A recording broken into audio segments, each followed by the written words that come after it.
peraturan pemerintah pengganti Undang-Undang Perpu tentang pembatalan Undang-Undang Cipta Kerja. Ketua Umum FSPLM SPSI Arif Minardi menyampaikan kenapa mereka melakukan aksi unjuk rasa susulan. Ia mengatakan prosedur pembentukan Undang-Undang Cipta Kerja melanggar asas-asas seperti pada Pasal 5 dan Pasal 6 Undang-Undang Nomor 12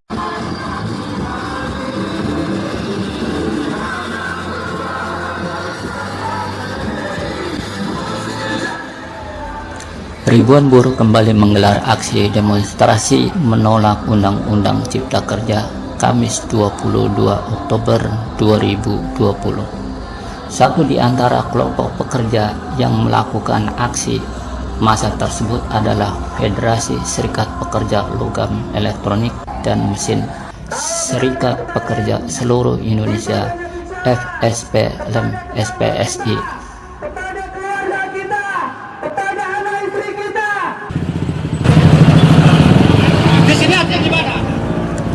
Aksi demo dilakukan di depan Istana Kepresidenan sebagai tindak lanjut unjuk rasa 6-8 Oktober tahun 2020 yang lalu dengan tuntutan permintaan agar Presiden menerbitkan peraturan pemerintah pengganti Undang-Undang Perpu tentang pembatalan Undang-Undang Cipta Kerja.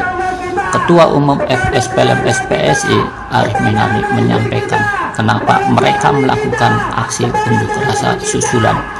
Ia mengatakan prosedur pembentukan Undang-Undang Cipta Kerja melanggar asas-asas seperti pada Pasal 5 dan Pasal 6 Undang-Undang Nomor 12 Tahun 2011 tentang pembentukan peraturan perundang-undangan, padahal prosedur dalam teori hukum adalah jantungnya hukum.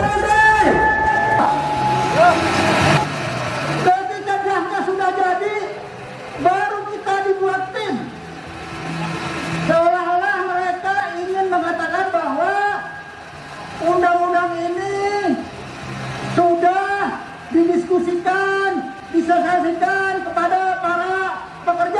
Dibuat detail isinya itu adalah satu, hubungan kerja kontrak bebas. Ya, hari ini alhamdulillah buat diam-diam, sembunyi-sembunyi, artinya ada sesuatu. Bahwa kalau sembunyi-sembunyi ada yang bau di situ, betul kak? Mereka memang bau, betul? Ya, hari ini kita melakukan aksi sebagai aksi lanjutan tanggal 6-7-8. Kalau sekarang kita menolak Undang-Undang Cipta Kerja, ya, karena kasat mata terlihat bahwa prosedur, proses sampai terjadinya undang-undang itu tidak mencerminkan jiwa Pancasila, ya, di mana tidak ada musyawarah atau mufakat, ya, dan itu prosedur yang harus dilalui. Itu juga Undang-Undang 12 sudah mensyaratkan ada asas-asas, ya, asas keterbukaan, ya, asas keterbukaan, asas keadilan, asas kepastian hukum, itu banyak yang dilanggar. Karena itu kami meminta kepada Presiden, kita juga sudah akan membuat surat, mengirimkan surat hari ini dengan lampirannya.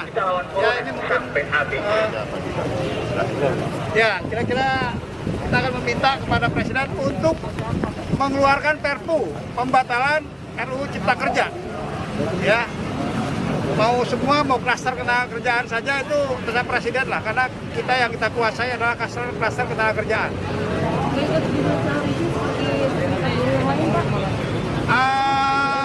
Kita pertimbangkan itu terakhir, ya, karena begini, judicial review itu kepercayaan kepada lembaga-lembaga negara ini sudah rendah lah ya. Dan kita tahu ya, kita saja rapat saja yang tanggal 8 tiba-tiba bisa dimajukan. Ya, itu kan menurut saya sudah seperti ya abuse of power lah ya, menggunakan kekuatan. Nah, gimana kita mau percaya dengan lembaga-lembaga negara yang kondisi seperti ini? Makanya kita memilih saat ini akan melakukan aksi-aksi terus sampai Undang-Undang Cipta Kerja itu dicabut melalui Perpu Pak Presiden. Nah, ini kami sudah siapkan surat kepada Presiden ya, dengan lampirannya, dengan analisanya. Ya, kita sudah siapkan.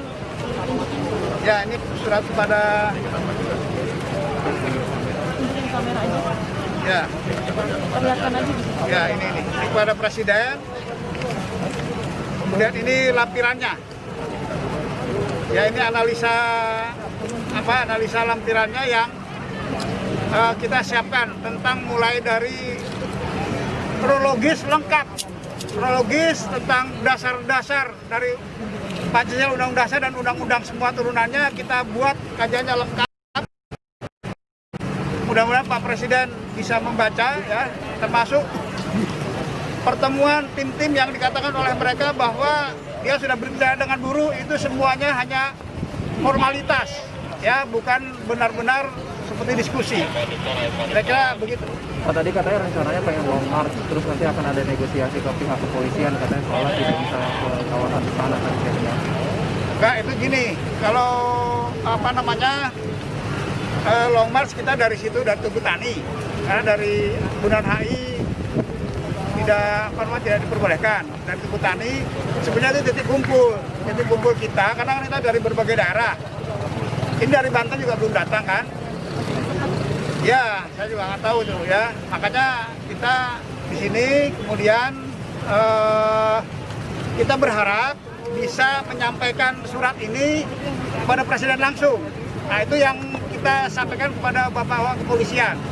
Dan kepolisian mau membantu untuk bisa bagaimana surat ini sampai kepada Presiden. Kira-kira masa itu yang ada di sini antara 5.000-an, yang dari Banten itu ada 20.000. Ya, mungkin karena dari Banten aliansi semua ya, karena karena besar mungkin dicegat lah, kira-kira disekat itu. Ya, kira-kira itu. Padahal kami kan nggak pernah rusuh kalau buruh kan.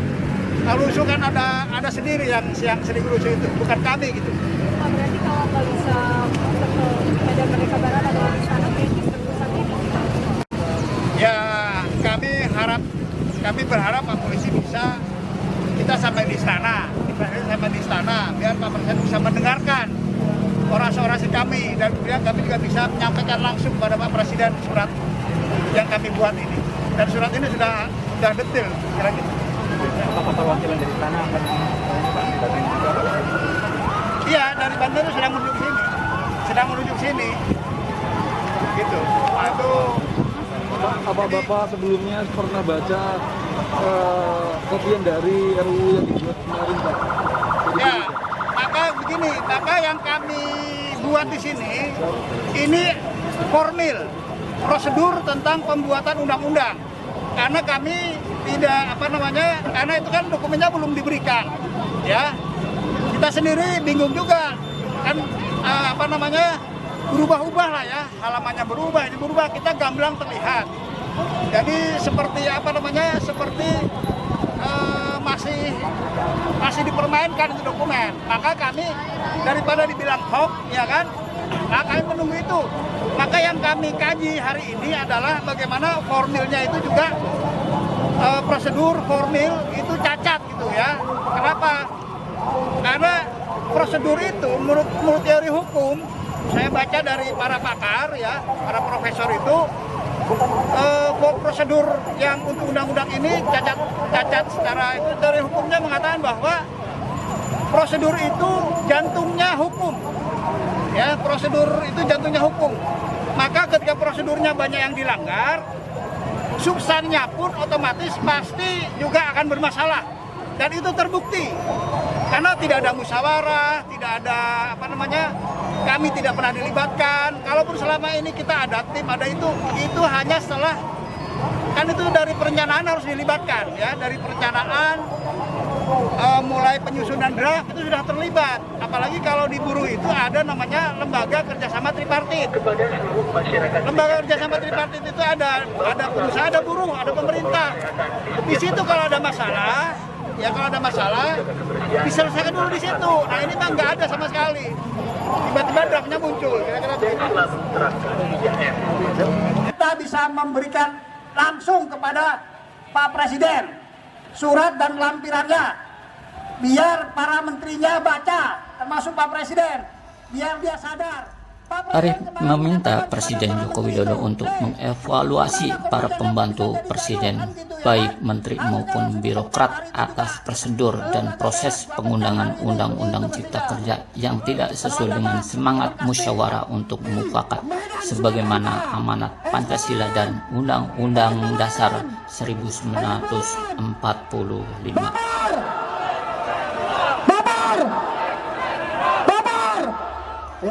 Karena Undang-Undang Cipta Kerja, khususnya klaster ketenagakerjaan, menyangkut bukan saja pekerja atau buruh yang sedang bekerja yang merasakan dampak dari revisi tersebut, akan tetapi seluruh calon pekerja baik sudah selesai pendidikannya maupun yang masih sekolah atau kuliah. Memang di Jakarta kita tidak ada anggota, tapi di seluruh Indonesia 400.000 anggota kami. Bung Indra Munaswan, pertama, kita tidak boleh. Perwakilan masa aksi tolak Undang-Undang Omnibus Law diterima pihak istana yang ditemani oleh Pangdam Jaya, Polda, Kapolres, dan Pak Jori dari KSP diterima dengan sangat ramah. Ketua Umum FSPLM SPSI, Arief Minardi, menyampaikan surat untuk penerbitan Perpu pengganti undang-undang supaya pencabutan Undang-Undang Cipta Kerja karena dianggap cacat hukum. Undang-Undang 13. Seharusnya dengan data seperti itu, pemerintah menindak 97% pengusaha yang tidak melaksanakan undang-undang betul. Tapi apa yang terjadi? Malah pesangon kita dikurangin, kawan. Bukannya melaksanakan pengawasan yang betul, bukannya menindak pengusaha, malah pesangon kita yang dikurangin, kawan. Dari sini aja kita bisa menilai, berarti undang-undang ini berpihak kepada siapa, kawan? Makanya kenapa kita buruh tiap hari dan tidak hari ini saja, bahkan besok, bahkan kemungkinan kita juga tanggal 10 November akan turun semua ke sini, betul? Persiapan terus, kita jangan kendor, karena undang-undang ini betul-betul tidak berpihak. Dan dibuatnya juga ini kayak kejar tayang. Jujur ya, kami dari Aliansi Buruh Banten sekitar tanggal 3 kami menggeruduk ke Hotel Horizon yang ada di Bandara Suta. Di sana ada panja